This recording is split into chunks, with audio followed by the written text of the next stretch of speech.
नमस्ते। क्या कभी सोचा है कि भारत की लाइफलाइन यानी इंडियन रेलवे का हिस्सा बने?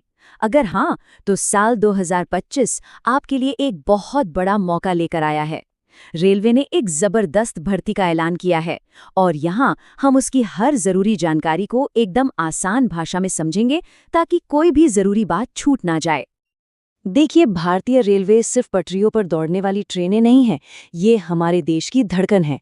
और आपको पता है, ये दुनिया के सबसे बड़े एम्प्लॉयर्स में से एक है। यहाँ नौकरी मिलना सिर्फ एक जॉब नहीं, बल्कि इस विशाल नेटवर्क का हिस्सा बनने का एक गर्व है। और इस बार का मौका कितना बड़ा है, जरा इस नंबर पर गौर कीजिए। कुल 22,195। जी हाँ, 22,195 लेवल 1 पदों पर भर्तियां। ये सिर्फ एक संख्या नहीं, बल्कि हजारों लोगों के लिए एक शानदार करियर की शुरुआत का दरवाजा है। तो चलिए इस सफर में आगे बढ़ते हैं। हम सबसे पहले समझेंगे कि ये मौका इतना खास क्यों है। फिर देखेंगे कि कौन-कौन इसके लिए अप्लाई कर सकता है। मैं आपको application process step by step बताऊंगा, सिलेक्शन का पूरा रास्ता समझाऊंगा और हाँ, सबसे ज़रूरी तारीखें भी, ताकि आप समय पर सब कुछ कर लें। तो सबसे पहले ये भर्ती है CEN नंबर 09/2025 के तहत। ये लेवल 1 के अलग अलग पदों के लिए है, जहां 7वें पे कमीशन के हिसाब से शुरुआती सैलरी होगी 18,000 रुपये। अब आता है सबसे ज़रूरी सवाल, कौन कौन अप्लाई कर सकता है।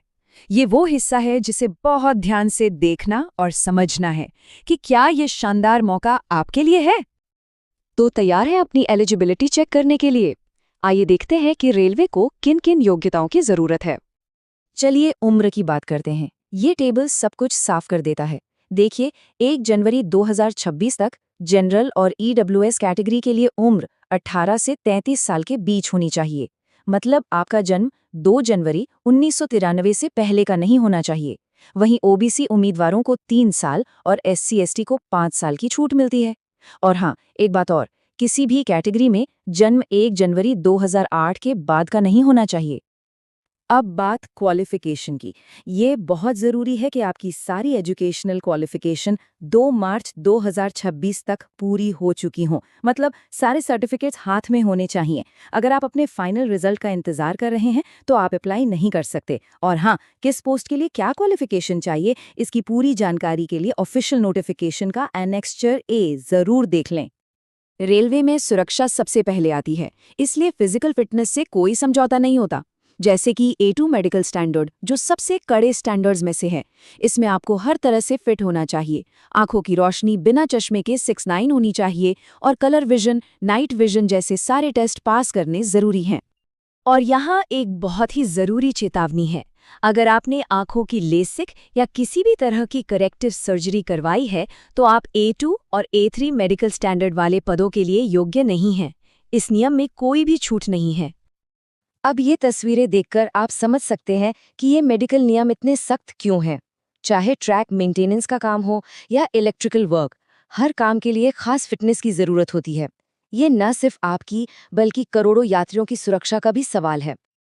चलिए अब आगे बढ़ते हैं और देखते हैं कि एप्लीकेशन फॉर्म कैसे भरना है। मैं आपको पूरी ऑनलाइन प्रक्रिया स्टेप बाय स्टेप समझाता हूँ ताकि कोई भी गलती ना हो। प्रोसेस काफ़ी सीधा है। सबसे पहले एक चालू ईमेल आईडी और मोबाइल नंबर से अपना अकाउंट बनाइए। दूसरा और सबसे ज़रूरी कदम, सिर्फ और सिर्फ एक RRB जोन चुनिए। अपनी डिटेल्स भरते वक्त ये पक्का कर लें कि आपका नाम और जन्म तारीख 10वीं के सर्टिफिकेट से मैच करें। इसके बाद अपनी लाइव फोटो और सिग्नेचर अपलोड करें और आखिर में ऑनलाइन फीस भरकर अपना एप्लीकेशन पूरा करें। अब जरा एग्जाम फीस पर नजर डालते हैं। जनरल, OBC और EWS उम्मीदवारों के लिए फीस है 500 रुपये। पर अच्छी बात यह है कि अगर आप CBT यानी कंप्यूटर बेस्ड टेस्ट में बैठते हैं तो 400 रुपये वापस मिल जाएंगे।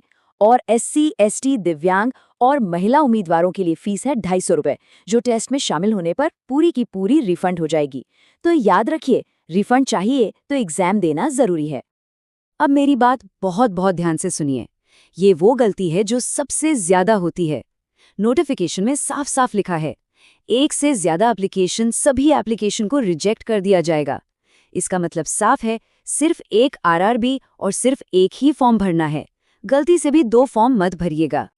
तो मान लीजिए आपने सफलतापूर्वक आवेदन कर दिया, अब आगे क्या होगा?